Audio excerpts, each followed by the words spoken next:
He, a romantic tycoon, hides an obsessive side. She, a skeptical curator, believes in love. Peter courts her and Renee falls. But Peter's dark side explodes, revealing his possessiveness. Renee feels trapped. Prepare for a twist where passion becomes prison. But true love heals traumas and frees souls, overcoming fears. Before we start the story, leave a comment and tell us what city you're watching from.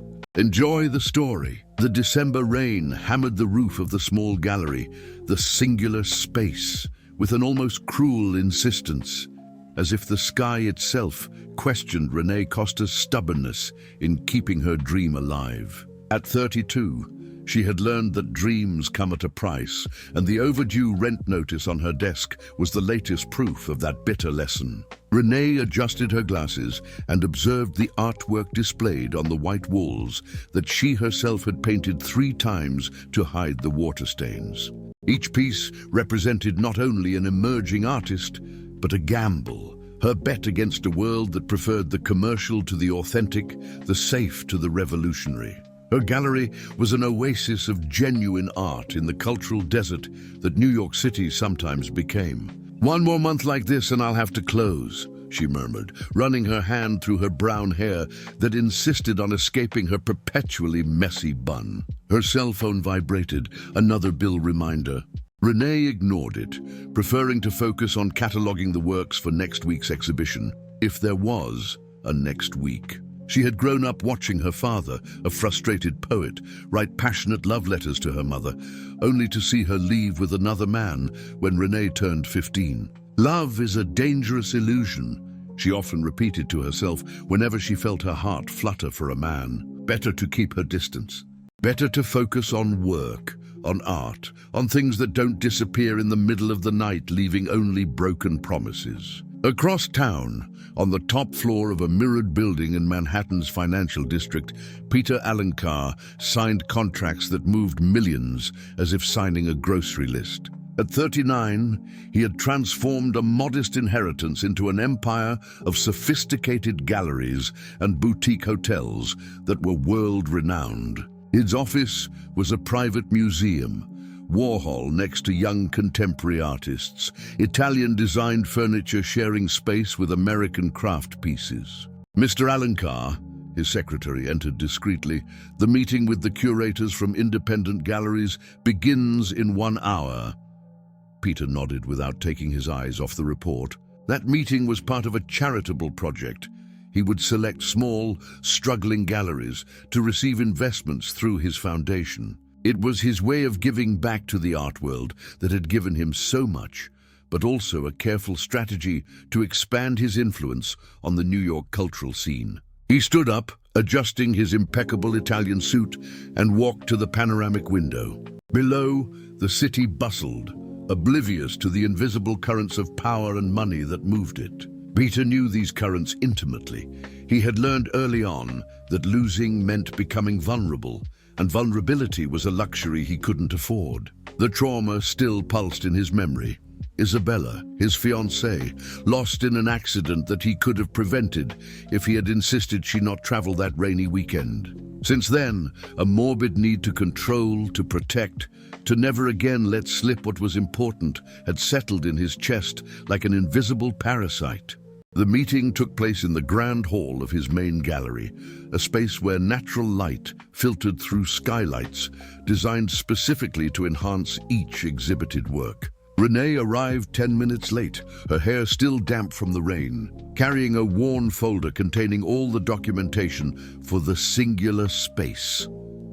Peter noticed her immediately, not for her conventional beauty, but for the way she observed the artwork on the walls with genuine reverence, as if each painting was a window to another world. While other gallery owners talked among themselves, calculating profit possibilities, Renee lost herself completely for several minutes, contemplating a bronze sculpture in the center of the hall. "Interesting piece, isn't it?" His voice made her jump. Renee turned around, coming face to face with a tall, elegant man with dark eyes that seemed to see beyond the surface. There was something in his smile that bothered her, an excessive confidence, as if he knew exactly the effect he had on people. "It's a Calder Mobile, late period," she replied, forcing a professional tone. The dynamic equilibrium perfectly captures the anxieties of post-war America. Peter raised his eyebrows, impressed. Most people just vaguely praised his pieces without demonstrating real knowledge. Peter Alencar, he extended his hand. René Costa, the Singular Space Gallery. The handshake lasted a second longer than protocol dictated. Peter felt an electric connection that he hadn't experienced in years, while Renee fought the impulse to withdraw her hand quickly. The Singular Space. I don't know it. Where is it? Greenwich Village. It's small, but we focus on emerging artists with truly innovative proposals. I'd like to see it, Peter said, and there was something in his voice that made Renee feel a chill in her stomach, not of fear, but of a dangerous anticipation that she preferred not to name. The official presentation began, but Peter could barely focus on the other proposals. His eyes constantly returned to Renee, watching how she gestured when talking about her artists. The genuine passion that shone through every word. The vulnerability she tried to hide behind a rigid professional posture.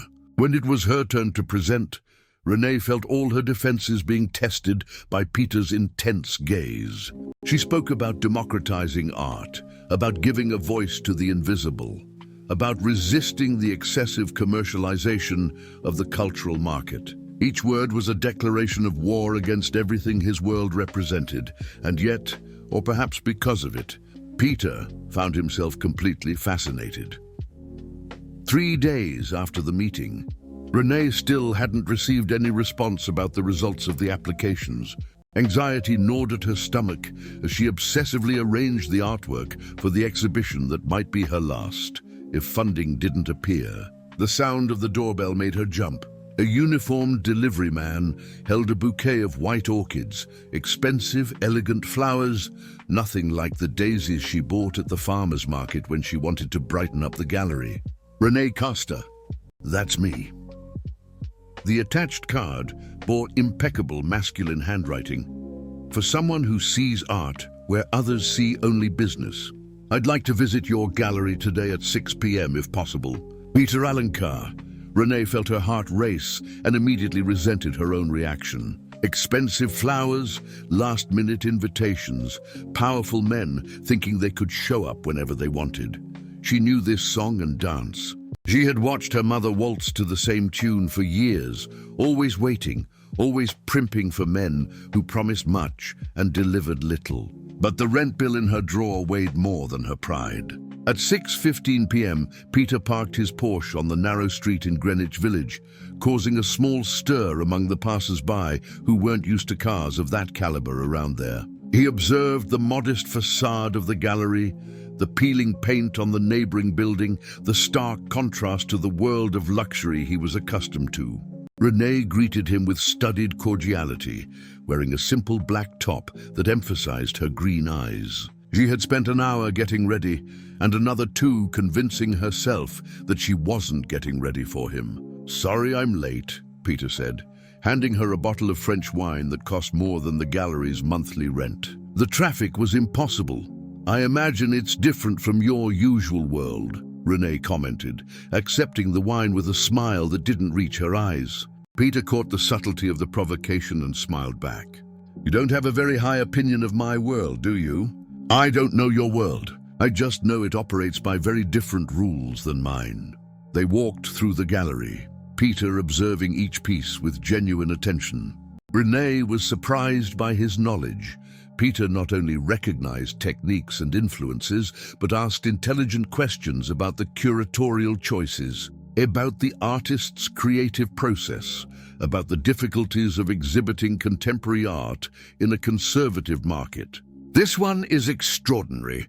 He stopped in front of a canvas that showed fragments of faces in vibrant colors. Who's the artist? Joey Santos, 23 years old, lives in the Bronx.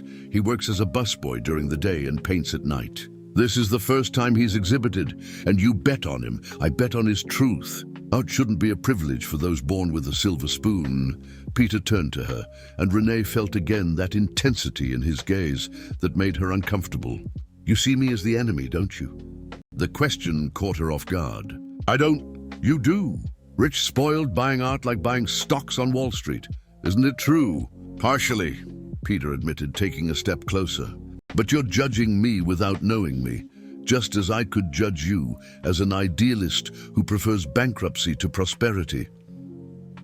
There's a difference between prospering and selling out. There is. But there's also a difference between idealism and self-destructive stubbornness. Renee felt her face flush. How dare he question her choices? You don't understand anything about fighting for something you believe in? About seeing a dream crumble? Peter's voice dropped, filled with something she couldn't identify. Maybe I understand more than you imagine. For a moment, the masks fell. Renee saw something vulnerable in his eyes, an old pain that echoed her own. But vulnerability scared her more than arrogance. Why are you here, Peter? What do you want from me? He was silent for long seconds, as if struggling with the answer. Honestly, I don't know. You're different from anyone I've ever met.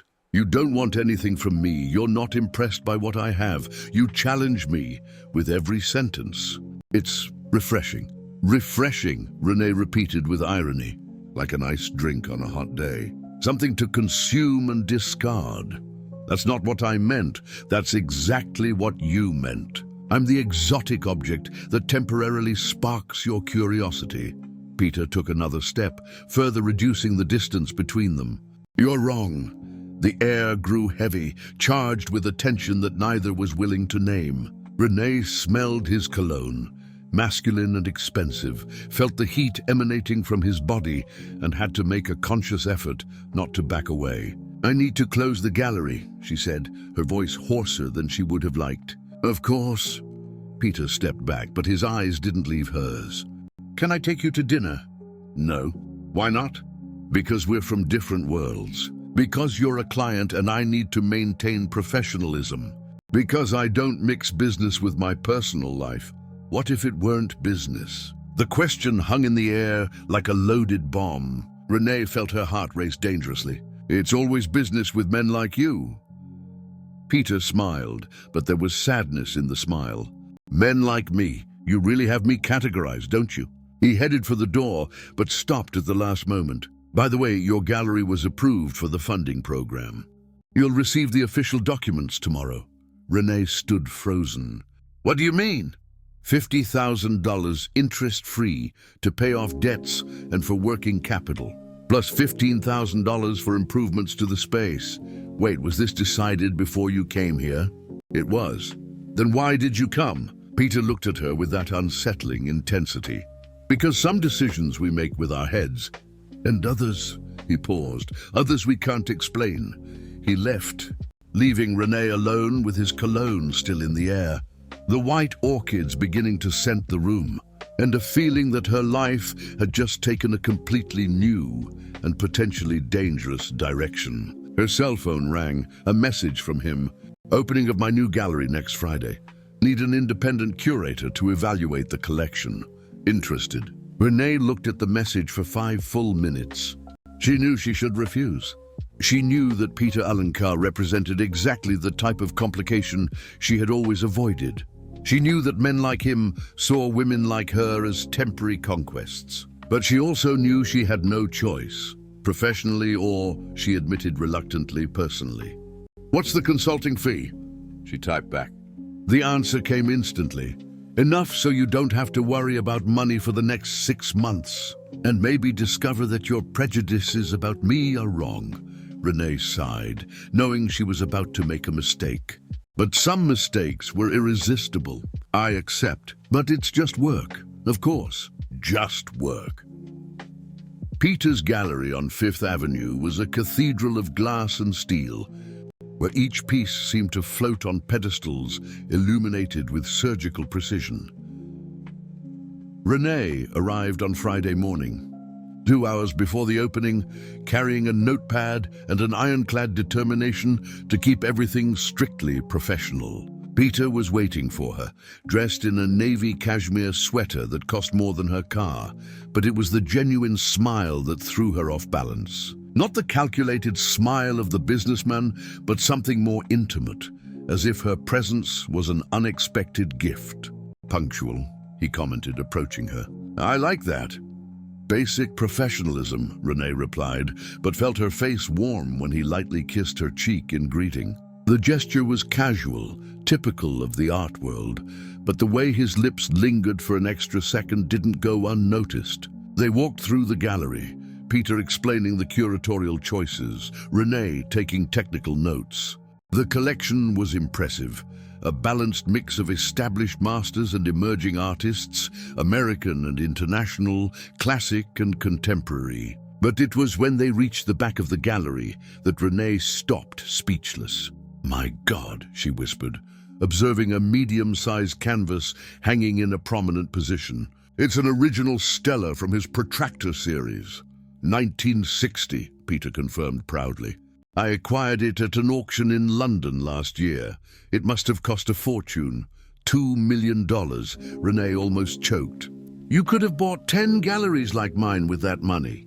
I could have, he agreed, positioning himself beside her. But this painting has something that money can't buy. What? History. Memory. Stella painted this the same year my grandfather opened his first antique shop. It's like, Peter hesitated, seeming surprised by his own revelation. Like they're pieces of a puzzle I've been trying to put together my whole life. Renee glanced at him sideways. There was something in his voice, a melancholy that contrasted with his usual confidence. Puzzle of what? Peter was silent, observing Stella's colorful geometric shapes as if they held secrets. Of who I should have been, he murmured so low that Renee almost didn't hear him. Before she could ask more, the event staff began to arrive, breaking the intimacy of the moment. Renee spent the day helping with the final setup, reviewing the arrangement of the works, advising on lighting. Peter worked alongside her, and Renee discovered that, away from the suits and the pomp, he was surprisingly practical and attentive to detail. You know a lot about set design, she commented, when he suggested a change in the position of a sculpture that drastically improved the composition of the room. I had a good teacher, Peter smiled. Isabella was a set designer. She said space is like music. It has rhythm, it has pauses, it has crescendos. Isabella. The name escaped like a sigh laden with pain. Peter stopped suddenly, as if he had revealed more than he intended. Someone important, he said simply, resuming work with an urgency that didn't exist before. Renee didn't insist, but she stored the name and the pain in his voice. The opening began at 7 p.m. In 2 hours, the gallery was packed. Businessmen, artists, socialites, art critics, journalists. Renee watched from afar as Peter moved through the groups with ease, greeting some, introducing others, always with the right word at the right time. Impressive, isn't it?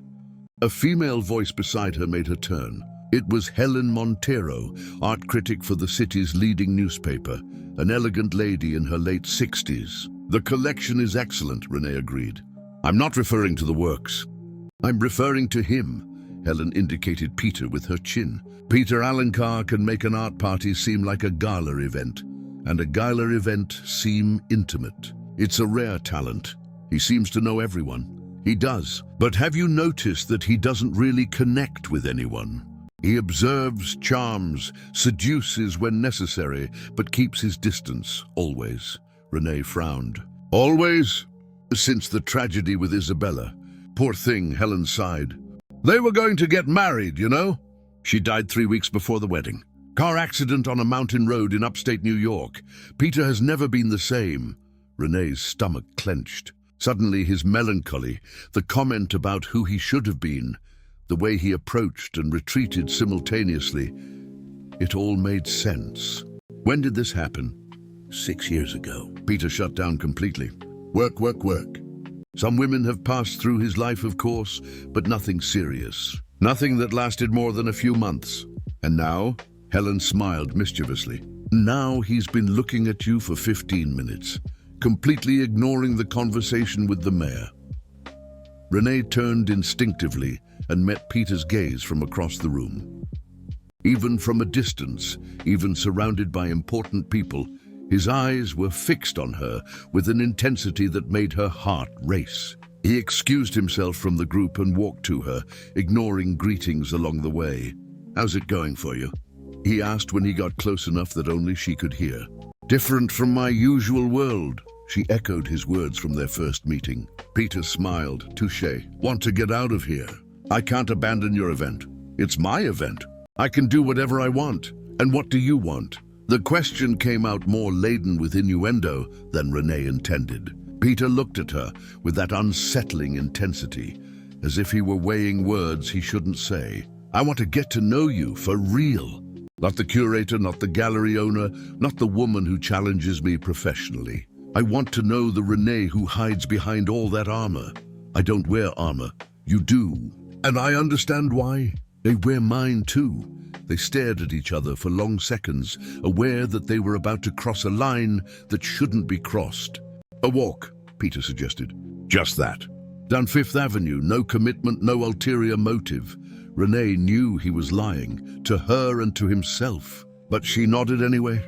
They left discreetly through the back door, leaving behind the buzz of the party, the carefully calculated lights, the performative world where they both needed to wear masks. Fifth Avenue was quiet at that hour, with some shops still open and couples strolling leisurely. Peter and Renee walked side by side, maintaining a safe distance, talking about art, about the city, about everything except what really mattered. It was when they passed a small church that Peter stopped abruptly. It was here, he said, staring at the simple facade. What was here? Where Isabella and I were going to get married. The confession came like a cut, unexpected and painful. Renee felt something stir in her chest, a mixture of compassion and jealousy that surprised her. Peter, you don't have to. Yes, I do. He turned to her, his eyes shining. You want to know me for real? Then you need to know that I'm a haunted man, that I carry guilt for being alive when she died, that I'm afraid to get close to anyone because I know I can lose them, and yet you invited me out, and yet, he took a step towards her, because you're the first person in 6 years who's made me want to take the risk. 2 weeks passed in a dangerous game of approach and retreat. Peter sent different flowers every day, never red roses, always something more subtle. White lilies, yellow tulips, purple orchids, each accompanied by notes that revealed a surprising knowledge about botany and floral symbolism. Renee kept the cards in a drawer that she promised herself not to open, but opened every night. They met for work meetings that invariably extended beyond what was necessary. Peter consulted Renee on acquisitions for his collection. She advised him on emerging artists, and both pretended not to notice how their conversations drifted into more personal territories. On a rainy Thursday in February, everything changed. Renee was alone in the gallery, cataloguing works for next month's benefit auction, when her cell phone rang. It was Peter, but his voice sounded strange, tense, almost desperate. Renee, I need you. What happened? It's about Isabella. I found some of her things. I can't do this alone. She could hear the rain in the background, the sound of traffic as if he was on the street. Where are you? At her apartment. I mean, it was hers. I could never bring myself to sell it. I keep everything exactly as it was the day. His voice faltered. Renee closed her eyes, knowing she was about to make a mistake. Send me the address. The apartment was in the Upper East Side, in an old and elegant building that breathed history. Peter was waiting for her in the lobby, his face pale and his hands trembling slightly. He had cried. The marks were still visible around his eyes. Thank you for coming, he said, his voice a whisper. What did you find? Letters. Letters she wrote to me and never sent. They rode the elevator in silence. Isabella's apartment was a sanctuary frozen in time, furniture covered by white sheets, closed curtains. A smell of abandonment mixed with the French perfume she wore, and that still lingered in the air 6 years later. Peter led her to the bedroom. On the bed, dozens of envelopes were scattered, all with Isabella's delicate handwriting, all addressed to Peter, all sealed. I found them hidden behind a drawer that was stuck, Peter explained. The carpenter came today to fix it and Renee approached the bed. Some envelopes had dates. They started 2 years before Isabella's death and went until 3 days before the accident. Have you read them? I can't. Peter sat heavily in the armchair next to the window. "I'm afraid of what I'll find." Renee observed that powerful man, accustomed to controlling empires, reduced to a frightened child facing ghosts of the past. "Do you want me to read them first?" she offered, surprising herself with the suggestion. Peter looked at her with gratitude and panic in equal measure. "Would you do that?" Renee sat on the edge of the bed, picked up the oldest envelope and opened it carefully. The letter was written on scented paper with Isabella's whimsical handwriting. "My Peter," she read aloud, "I'm writing this letter because I don't have the courage to tell you in person what I need to tell you. You've been becoming different lately, more possessive, more controlling. I know it's out of love, but sometimes I feel like I'm suffocating." Peter stood up abruptly from the armchair. "Stop! Peter, please stop!" Renee folded the letter delicately. "She loved you. That's clear from the first lines, but I was suffocating her." His voice came out broken. "Just like I did with all the others after her. Just like I'm doing with you. You're not doing anything to me. We're just what, Renee?" Peter turned to her, his eyes shining with pain. "Just friends? Just business partners? Do you really believe that?" The air in the room grew heavy. Renee stood up, aware that they were treading on dangerous ground, but unable to retreat. "I don't know what we are," she admitted. "I do." Peter approached slowly, as if she were a wild animal ready to flee. "We're two haunted people trying to pretend they don't care about each other. Peter, you lost someone too. I can see it in the way you pull away whenever we get too close. In the way you build walls around your heart." Renee felt her chest tighten. "It's not the same thing." "No? Then tell me. Tell me why a beautiful, intelligent woman who's passionate about art lives alone, works until she's exhausted, and treats love like a contagious disease." His words hit her like punches. Renee backed away until she bumped into the wall. "My father," she whispered. "My father killed himself when I was 17 years old. He left a letter saying he couldn't live without my mother, who had left with another man 6 months earlier." Peter stood motionless, processing the revelation. "I found him in the room, surrounded by the love letters he wrote to her every day, even after she was gone. Letters she never read, promises she never heard." Renee was crying now, silent tears that wet her cheeks. "He died of love, Peter, literally died of love. Renee, that's why I don't believe in happy endings. That's why I keep my distance, because I saw what love can do to a person." Peter approached slowly, as if he were approaching an open wound. When he got close enough, he reached out and touched her face, wiping away the tears with his thumb. "We're not our parents," he murmured. "We're not our tragedies. No, so no." They stared at each other, aware that they were on the threshold of something irreversible. Isabella's apartment around them was a mausoleum of lost love, a reminder of the price one pays for loving someone completely. "I should go," Renee whispered. "You should," Peter agreed, but didn't move away. "This is going to go wrong. Probably. We're going to get hurt. Definitely." Even so, when he leaned in to kiss her, she didn't back away. The kiss was soft at first, almost hesitant, as if both knew they were sealing a dangerous pact. But then both their defenses crumbled, and the kiss became desperate, hungry, charged with months of unresolved tension. When they broke apart, they were breathless. Peter rested his forehead on hers, his eyes closed. "I can't promise I won't hurt you," he whispered. "Neither can I you. But I can promise that I'll try, that I'll fight against my demons if you fight against yours." Renee closed her eyes, knowing she was about to jump off a cliff without a safety net. "Okay," she whispered back. They spent the night in Isabella's apartment, reading the letters together, mourning the dead, healing old wounds with the proximity of living bodies. They didn't make love. It would be profanation there in that sacred space, but they slept embraced on the living room couch, under a blanket that smelled of lavender and memories. When Renee woke up the next morning, Peter was in the kitchen making coffee, wearing only a t-shirt and pajama pants, his hair disheveled. There was something domestic and intimate in the scene that deeply frightened her. "Good morning," he smiled, and there was a lightness in his face that she had never seen before. "Good morning." They drank coffee in silence, aware that something fundamental had changed between them, aware also that there was no turning back. It was when Peter checked his cell phone that his face clouded over. "What is it?" Renee asked. 15 missed calls from my driver, 3 from my secretary." He looked at her with concern. "And 2 from a number I don't recognize." He returned one of the calls. Renee heard only fragments of the conversation, but it was enough to understand that something was very wrong. "Shit," Peter muttered as he hung up. "What happened?" "Someone photographed us yesterday, entering and leaving the building." Peter ran his hand through his hair. "The photos are circulating on social media. The press is speculating about my new girlfriend." Renee felt her stomach drop. "Peter, I can't. My gallery, my reputation. I know. I'll take care of it." "How?"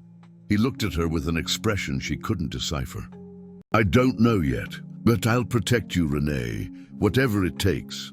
The way he said, "whatever it takes," sent a shiver down her spine. For the first time, Renee glimpsed the obsessive side that Isabella had mentioned in the letters. The need to control, to protect, to keep close what he loved. And for the first time, she wondered exactly what she had gotten herself into. The scandal exploded in less than 24 hours. The photos were too intimate to be accidental.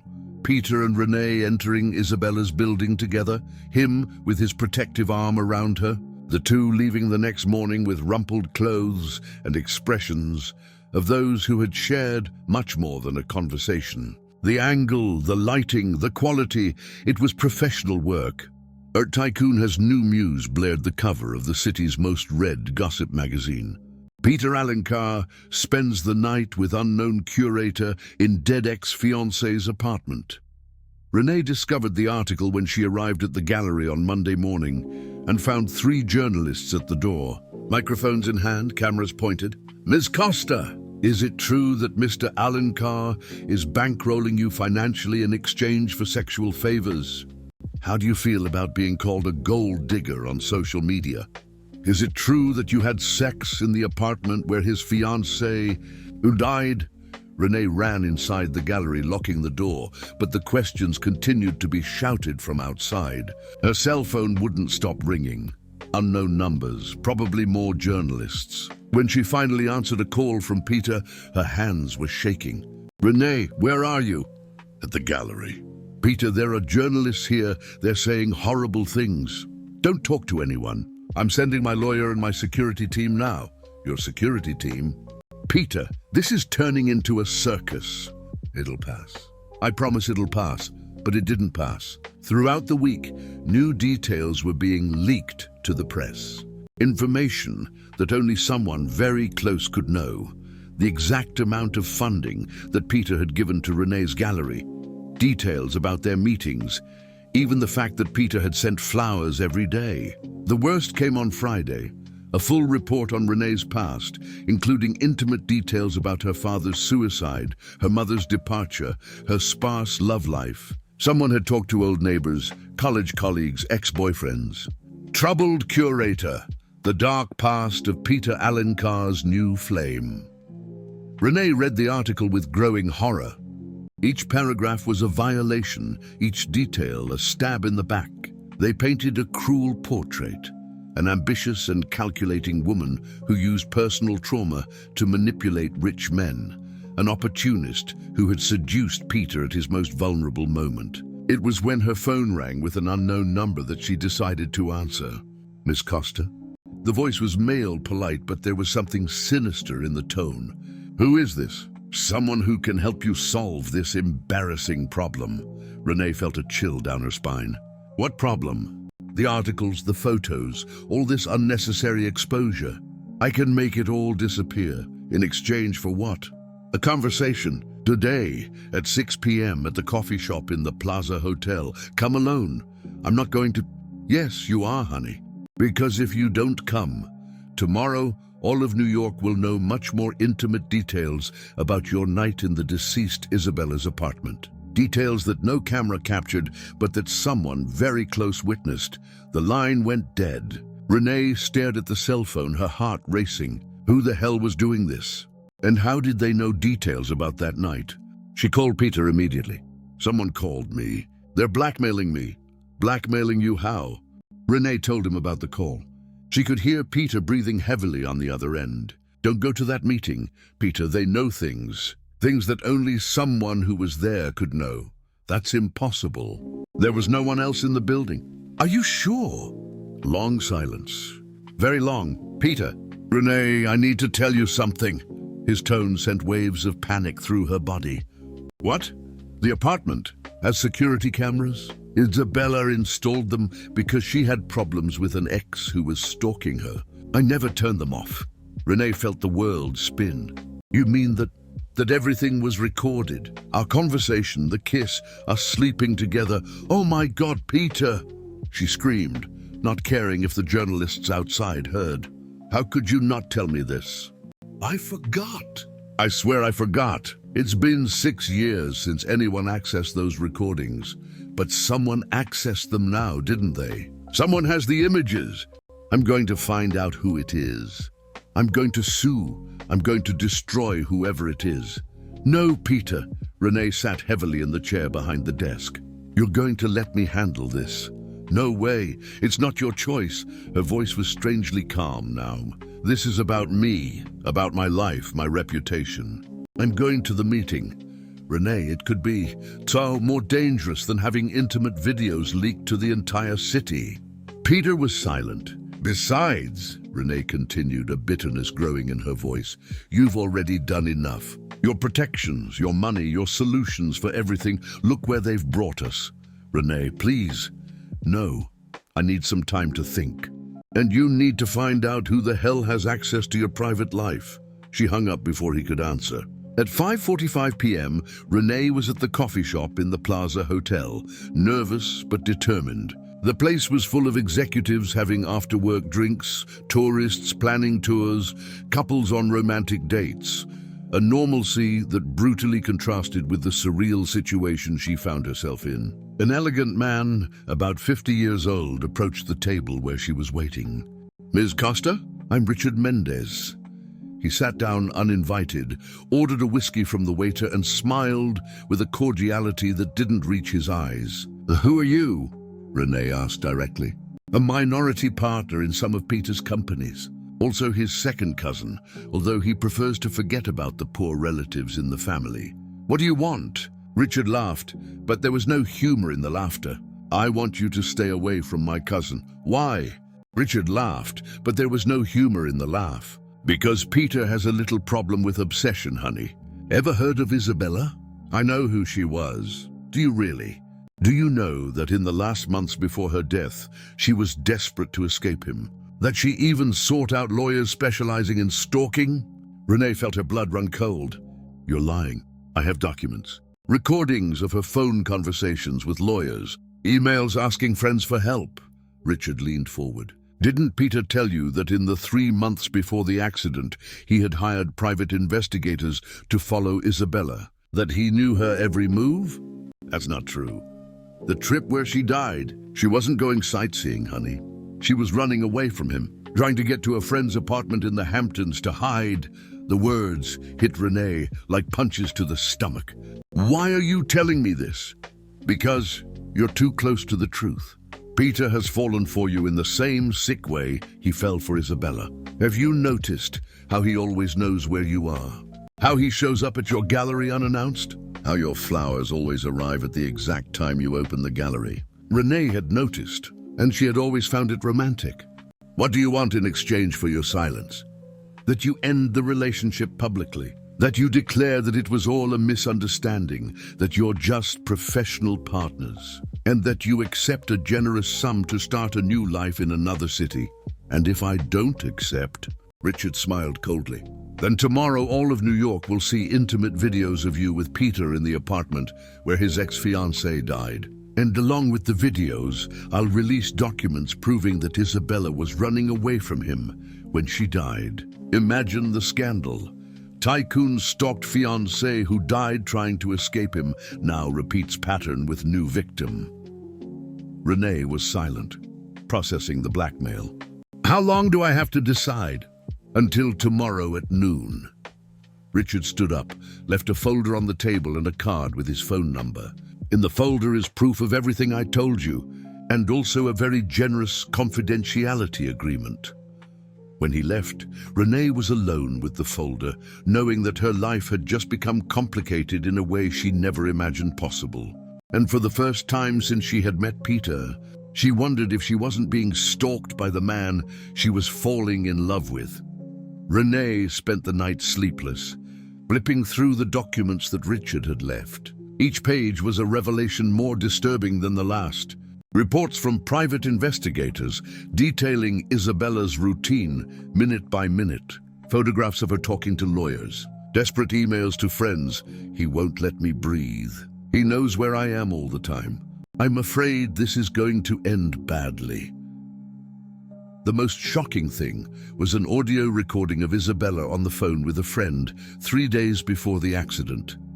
I'm going to the Hamptons. I can't take it anymore. Peter installed trackers in my car, on my cell phone. When I tried to confront him, he said it was to protect me. I'm starting to be afraid of him. At 7 a.m., exhausted and with her eyes swollen from crying, Renee made her decision. She picked up the cell phone and called Peter. Renee! Thank God, I've been up all night trying to find out who. I need to talk to you now. Of course, I'll be there. No, at your office. And Peter? Her voice was strangely calm. Bring the recordings from Isabella's apartment. Silence on the other end. Renee? All the recordings, Peter, from the last 6 months of her life. An hour later, Renee was in Peter's office, Richard's documents scattered on the glass table. Peter had paled at the sight of them. Where did you get this? Your cousin Richard. You know, that poor relative you prefer to forget about. Peter closed his eyes. Shit. Is it true, Peter? Were you stalking Isabella? It wasn't stalking. It was protection. Protection? Renee exploded.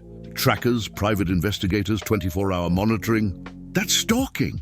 She was receiving threats from a psychopathic ex-boyfriend. I was trying to keep her safe. And the lawyers specializing in stalking that she sought out? Peter stood up, starting to pace the office. She was confused. The ex-boyfriend was putting things in her head. Peter, listen to what you're saying.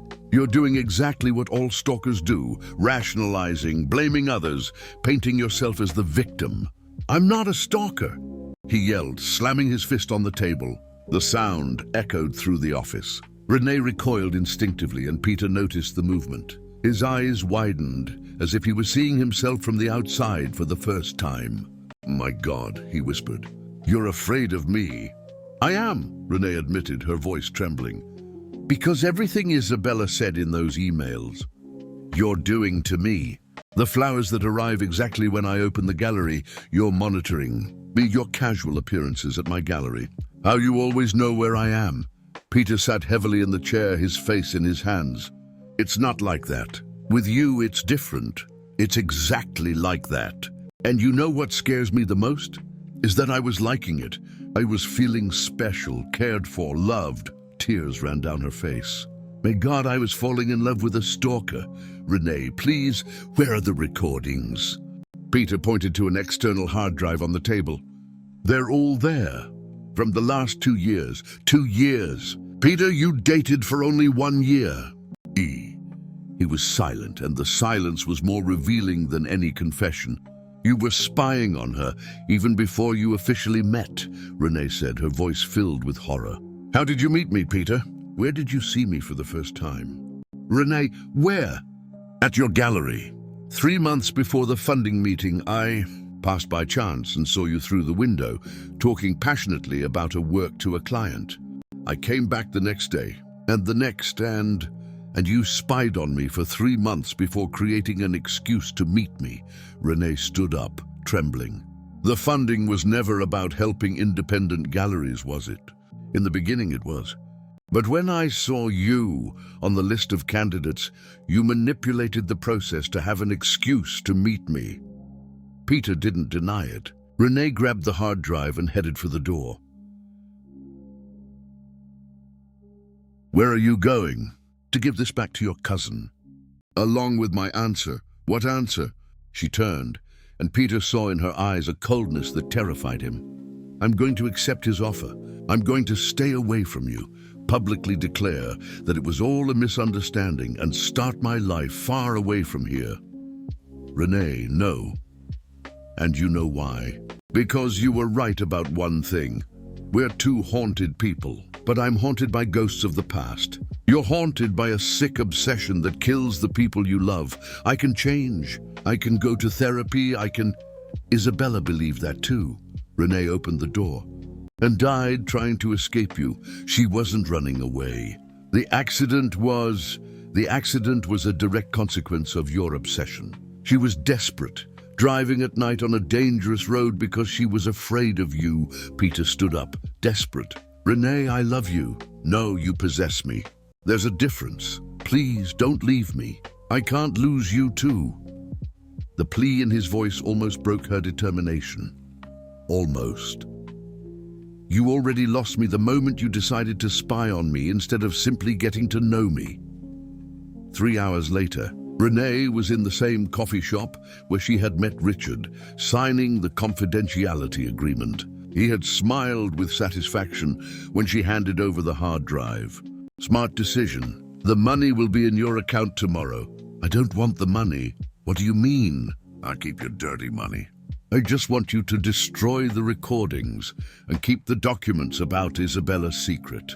She's already suffered enough. Even knowing you could be rich? Renee stood up. Some things are priceless. At 6 p.m., all the television channels and news sites in New York were broadcasting the same press conference. Renee, dressed in a sober black suit, read a prepared statement. I'm here to clarify that the speculations about a romantic relationship between me and businessman Peter Alencar are unfounded. We maintained only a professional consulting relationship. Any different interpretation was the result of misunderstandings amplified by the media. I ask for respect for my privacy and announce that I will be moving to Los Angeles, where I will open a new gallery. Thank you. Peter watched the press conference from his office, alone, with a half-empty bottle of whiskey on the table. When Renee finished speaking and left without answering questions, he picked up his cell phone and called her. Voicemail. He called again. Voicemail. On the 10th try, she answered. Renee, please, don't call me again, Peter. Just give me a chance to explain. Explain what? That you love me so much that you decided to spy on me? That your love justifies manipulation and obsession? I can change. Isabella believed that too. You're not Isabella. No, I'm not.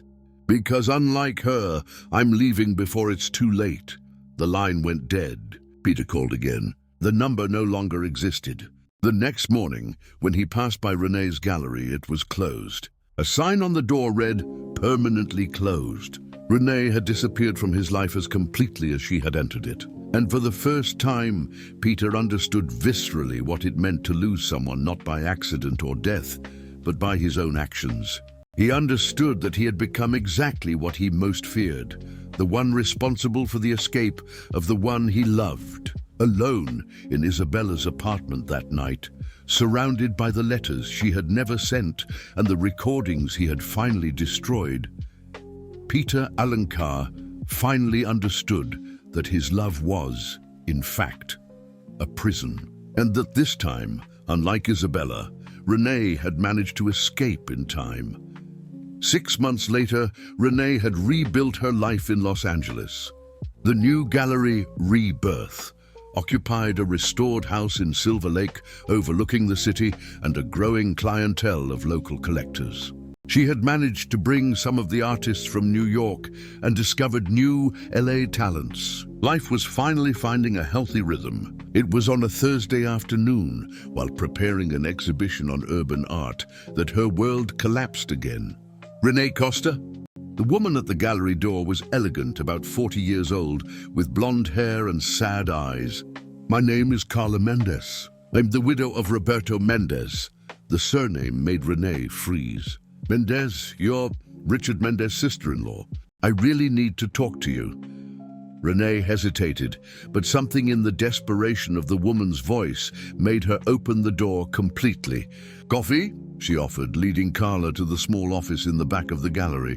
Renee, my husband died 3 months ago. Sudden heart attack. Carla accepted the cup with trembling hands.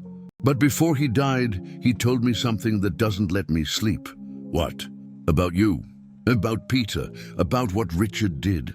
Renee felt a familiar chill down her spine. I don't understand. Carla opened her purse and pulled out a yellowed envelope. Roberto was terminally ill with cancer. He said he couldn't die carrying this weight on his conscience. Inside the envelope were documents, photos, and a pen drive. Richard lied to you, Carla said simply. About everything. How so? The documents he showed you were fake. The recordings of Isabella saying she was running away from Peter were fabrications. Roberto helped create everything. Renee was breathless. That's not possible. Peter never spied on Isabella before meeting her. They met at an exhibition exactly as he publicly says. Their relationship had problems, yes, but not because of his obsession. Then why? Because Richard was always jealous of Peter. They grew up together, but Peter inherited everything, while Richard was left with the crumbs. He spent years planning a way to destroy his cousin's reputation. Carla plugged the pen drive into Renee's laptop. The screen showed a detailed spreadsheet. Look here. Richard hired investigators to spy on you 3 months before you even met Peter.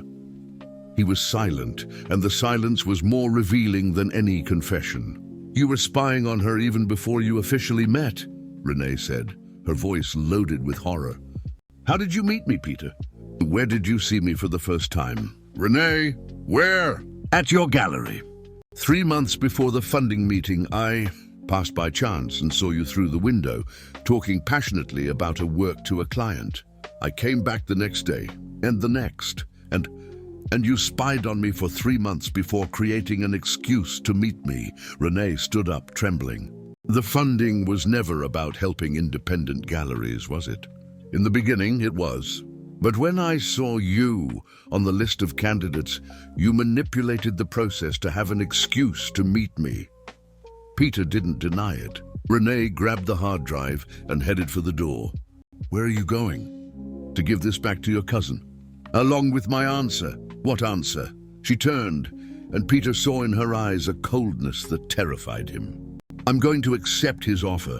I'm going to stay away from you, publicly declare that it was all a misunderstanding and start my life far away from here. Renee, no. And you know why? Because you were right about one thing. We're two haunted people, but I'm haunted by ghosts of the past. You're haunted by a sick obsession that kills the people you love. I can change. I can go to therapy.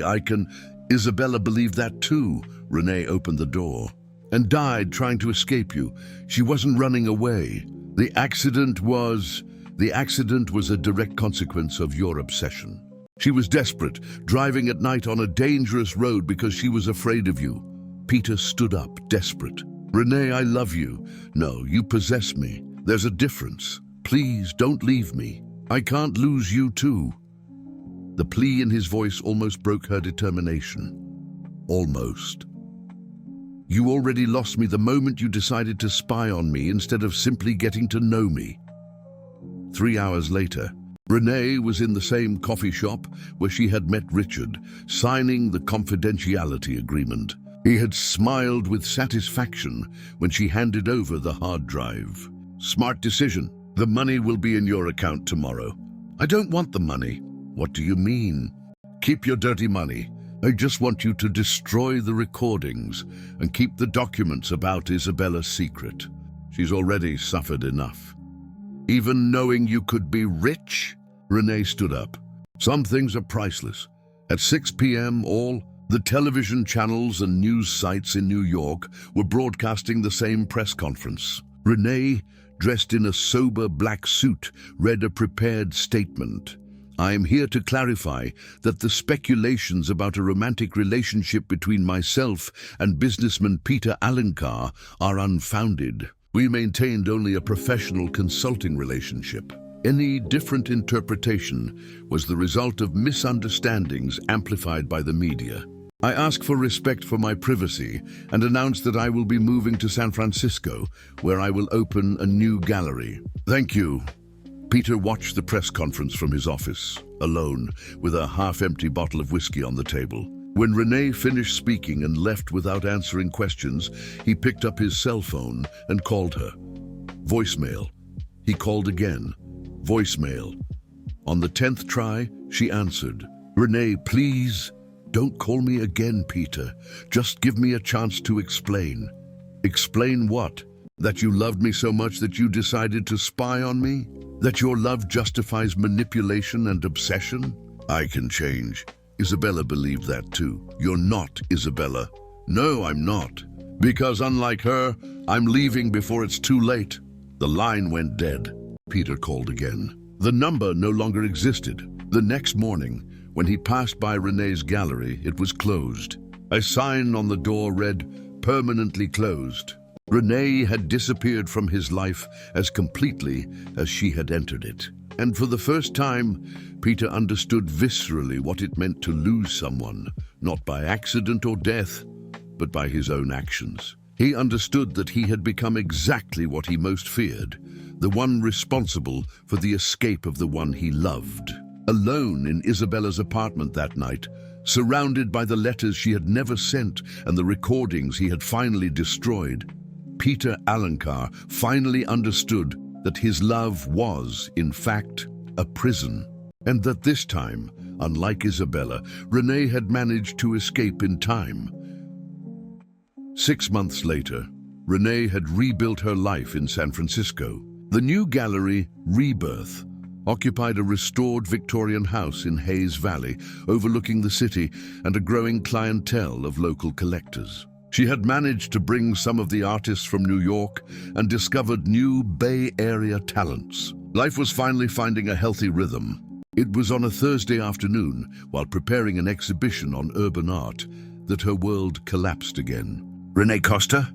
The woman at the gallery door was elegant, about 40 years old, with blonde hair and sad eyes. "My name is Carla Mendez. I'm the widow of Roberto Mendez." The surname made Renee freeze. "Mendez? You're Richard Mendez's sister-in-law? I really need to talk to you." Renee hesitated, but something in the desperation of the woman's voice made her open the door completely. "Coffee?" she offered, leading Carla to the small office in the back of the gallery. "Renee, my husband died 3 months ago. Sudden heart attack." Carla accepted the cup with trembling hands. "But before he died, he told me something that doesn't let me sleep." "What?" "About you. About Peter. About what Richard did." Renee felt a familiar chill down her spine. "I don't understand." Carla opened her purse and pulled out a yellowed envelope. "Roberto was terminally ill with cancer. He said he couldn't die carrying this weight on his conscience." Inside the envelope were documents, photos, and a pen drive. "Richard lied to you," Carla said simply. "About everything. How so?" "The documents he showed you were fake. The recordings of Isabella saying she was running away from Peter were fabrications. Roberto helped create everything." Renee was breathless. "That's not possible. Peter never spied on Isabella before meeting her. They met at an exhibition, exactly as he publicly says. Their relationship had problems, yes, but not because of his obsession." "Then why?" "Because Richard was always jealous of Peter. They grew up together, but Peter inherited everything while Richard was left with the crumbs. He spent years planning a way to destroy his cousin's reputation." Carla plugged the pen drive into Renee's laptop. The screen showed a detailed spreadsheet. "Look here. Richard hired investigators to spy on you 3 months before you even met Peter. He discovered about your father, your story, your fears. And then he orchestrated everything." "Orchestrated what?" "Your meeting. Richard knew that Peter had applied for the funding program for galleries. He manipulated your application so that it reached Peter, knowing that your gallery perfectly fit the profile that would spark his interest." Renee stood up abruptly. "Are you saying that Richard manipulated our first meeting?" "Not only the first, all the subsequent ones too. The flowers that arrived at the right time. Richard had hacked your cell phone and informed Peter about your routine. His casual appearances at your gallery. Richard informed him when you would be alone." "My God, Peter never knew." "He thought he was being romantic, that you had a special connection. Richard fueled that illusion while collecting evidence to use against you later." Carla clicked on another folder. Original audios of Isabella appeared, not the montages that Richard had shown. Isabella really had problems with an ex-boyfriend stalker, but it wasn't Peter. It was a man named Marcus Vila, who she had dated before meeting Peter. When she started receiving threats, Peter hired security to protect her. Legitimate investigators with a court order. And the trip where she died? An early honeymoon. They were going to get married the following week, remember? The trip was her idea. Peter didn't want her to go alone because of the threats from the ex, but she insisted that she needed a few days to herself before the wedding. Renee sat down again, processing the revelations. How did your husband know all this? Roberto worked for Richard for 15 years. He helped forge documents, manipulate recordings, hack your electronic devices. He never told me details, but he said that the plan was to make Peter fall in love with you and then destroy you both publicly. Why? Revenge and money. Richard was involved in dirty businesses, money laundering through art galleries. He needed Peter to be removed from the leadership position of the family business to take total control of the business. Carla showed more documents, suspicious bank transfers, false contracts, a complex network of corruption. Peter was always too honest. He would never agree to participate in Richard's schemes. So Richard decided to destroy him personally, to remove him professionally. And I was the perfect bait, Renee murmured, finally understanding. Independent woman traumatized by paternal abandonment, naturally distrustful of rich men. Richard studied your psychological profile for months. He knew exactly which buttons to push to make you distrust Peter. Renee stood up and walked to the window, observing the movement of Hayes Valley. Her entire life had been a lie in recent months. Why are you telling me this now? Because Roberto said that Peter never recovered from your departure. That he sold all the companies, got rid of almost everything, and is living as a recluse. He said it's the first time he's seen a man really destroyed by love. How can I be sure you're not lying too? Carla smiled sadly. Because I brought this here. She handed a last envelope to Renee. Inside was a handwritten letter with the handwriting that Renee recognized immediately. It was from Peter. My love, the letter read. I know you will never read this, but I need to write. You were right. I'm obsessed, possessive, dangerous for those I love. I've spent the last 6 months in therapy, trying to understand why I destroy everything I touch. I discovered that my obsession wasn't born out of love, but out of fear of abandonment. I lost my parents at 12, Isabella at 35, and you at 39. I've always been so afraid of losing people that I ended up scaring them away. I sold everything, the galleries, the hotels, everything I built. I'm donating the money to art institutions. I don't deserve success built on the pain I caused. You taught me that true love is freedom, not possession. Even if you never forgive me, I want you to know that you transformed me. I'm grateful for having met you, even if I've lost the right to love you. Forever yours, Peter. The letter was dated a week ago. Where is he now? Renee asked, her voice choked. On a ranch in Montana. He lives alone, paints pictures, takes care of abandoned animals. Roberto said that he became another person, simpler, more humane. Renee folded the letter carefully. Carla, why did you really come to tell me this? Because Richard didn't stop. Now that he has control of the companies, he's expanding the illegal businesses. And because, she hesitated, because I think some people deserve a second chance to be happy. That night, Renee stayed awake until morning, rereading all the documents, listening to the original recordings, finally understanding the extent of the manipulation she had been a victim of. Peter had never spied on her. He had never been obsessive. He had been a victim of the same trap as her. But now he was in Montana, destroyed, believing that he was really the monster that Richard had painted. And Richard remained free, rich and powerful, probably planning to destroy other lives. Renee picked up the phone and called an old journalist friend from New York. Marina, it's Renee. I need your help. I have a story that will bring down one of the most powerful men in New York. But before, I need to find someone. It was time to fight back, and this time she wouldn't fight alone. The Recanto da Serra ranch was 2 hours from Bozeman, hidden between mountains covered in evergreen trees. Renee drove down the dirt road with her heart pounding in her chest, mentally rehearsing the words she would say when she saw him. 3 weeks had passed since Carla's visit.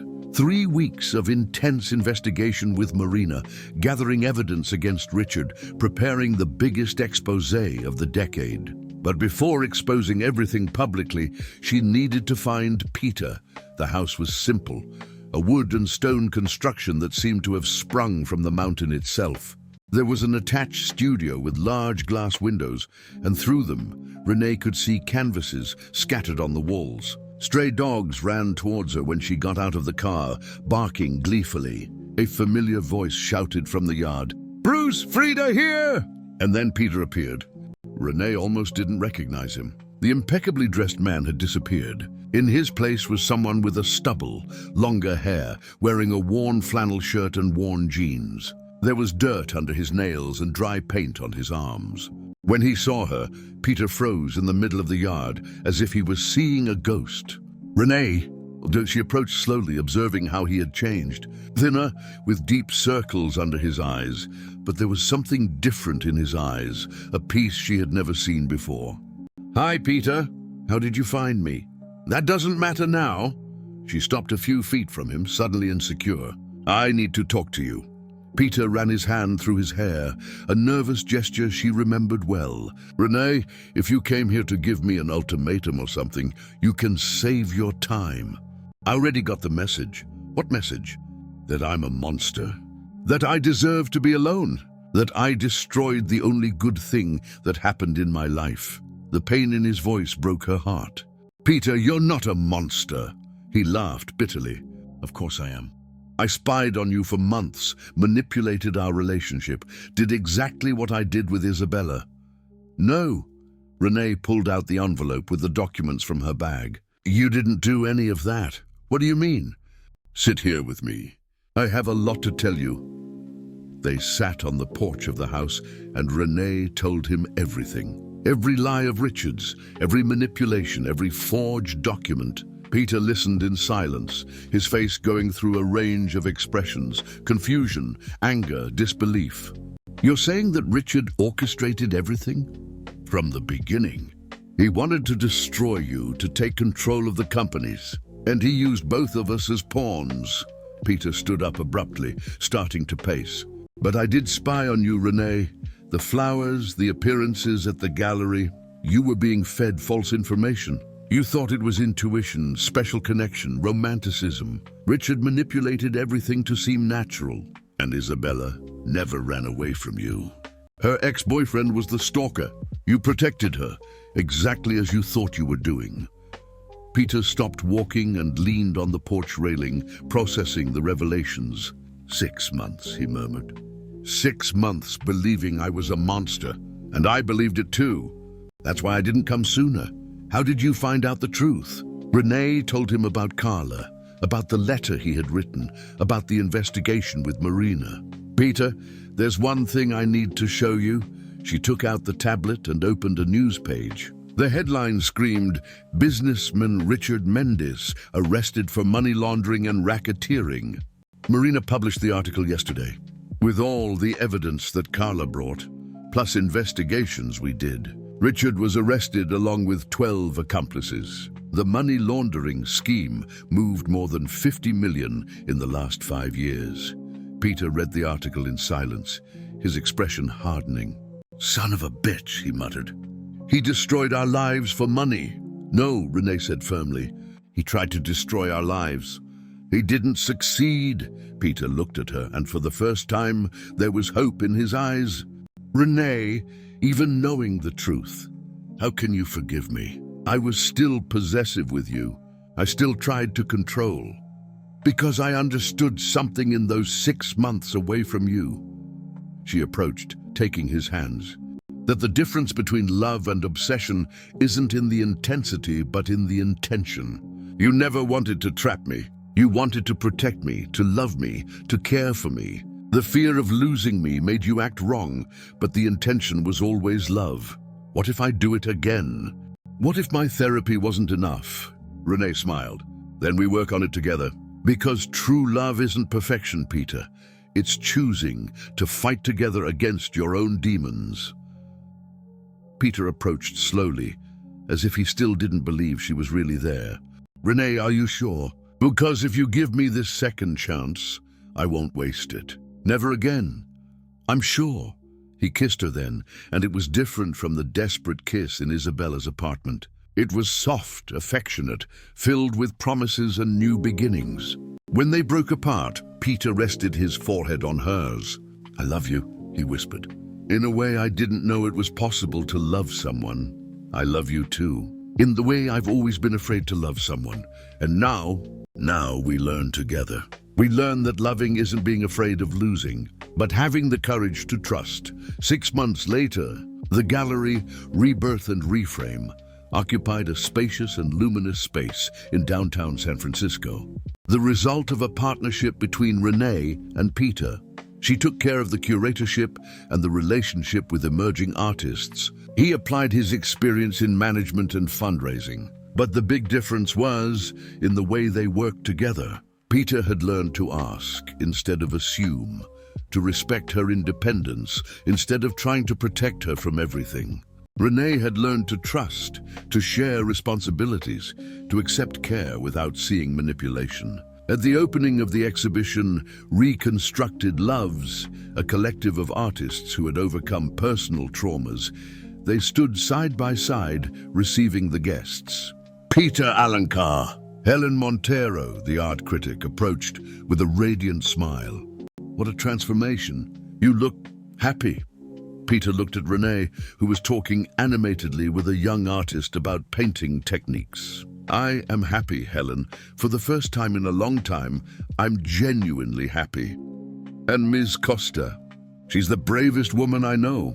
She taught me that true love isn't possession, it's freedom. And that sometimes we need to lose ourselves completely to truly find ourselves. At the end of the night, when the last guest had left, Peter and Renee were alone in the gallery, observing the works illuminated by the soft light of the spotlights. We did it, Renee said, snuggling into his arms. We did what? Prove that happy endings exist, that they are possible even when everything seems lost. Peter kissed the top of her head. You know what else we did? What? Prove that true love isn't about never making mistakes. It's about having the courage to start over whenever necessary.